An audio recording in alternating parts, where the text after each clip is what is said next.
शुरुआत में जब दुनिया नई थी तो एक सुंदर बगीचे था जिसे एडन नाम दिया जाता था। यह सबसे रंगीन फूलों, सबसे रसदार फलों और सबसे चिल्लाने वाले पक्षियों से भरा हुआ था। इस बाग में ईश्वर ने पहले दो लोगों, आदम और ईव को इस दुनिया में लाया। बगीचे में जीवन, खेल और खुशी के दिन की तरह था। एडम और ईव ने इस अद्भुत जगह का पता लगाया, जानवरों के साथ बात की, शानदार पेड़ों की छाया में आराम किया और सबसे मीठे फलों का आनंद लिया। बाग में अनगिनत पेड़ों में एक उभर गया अच्छे और बुरे ज्ञान का पेड़ था। ईश्वर ने आदम और ईव को केवल एक नियम दिया था, इस पेड़ का फल न खाओ। लेकिन जिज्ञासा एक शक्तिशाली चीज है। एक दिन एक चोट का सांप आया था। उसने एक विचार दिया, फल खाओ और तुम भगवान की तरह बुद्धिमान हो जाओगे। आप अच्छे और बुरे में अंतर जानते हैं। फल इतना आकर्षक, इतना स्वादिष्ट दिखता था और ज्ञान का वादा बहुत आकर्षक था।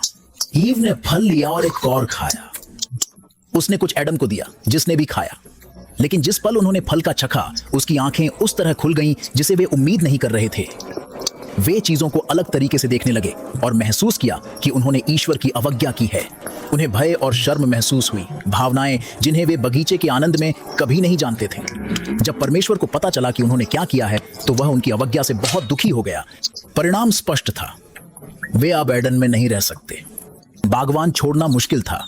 उनके पीछे एदन के द्वार बंद हो गए और पहली बार उन्हें जीवन की कठोरता का झोंका महसूस हुआ। एडन के बाहर दुनिया अशिष्ट और अनियंत्रित थी। एडम और ईव को खरोंच से सब कुछ सीखना था, भोजन कैसे उगाया जाए, आश्रय बनाया जाए और तत्वों को जीवित रख सकते थे। जीवन अब खुशी की खोजों की एक श्रृंखला नहीं है, बल्कि जीवित रहने के लिए एक संघर्ष है। इस नई दुनिया में उन्होंने जीवन, खुशी और दुख, सफलता और विफलता, जन्म और मृत्यु का पूरा स्पेक्ट्रम अनुभव किया। वे माता पिता बन गए, बच्चों की परवरिश करते थे जिनके पास पूरे देश में फैले अपने परिवार होंगे। अपनी यात्रा में उन्होंने अपनी ताकत और लचीलापन पाया। उन्होंने चुनौतियों का सामना करते हुए अधिक प्यार करना और जीवन को संजोना सीखा।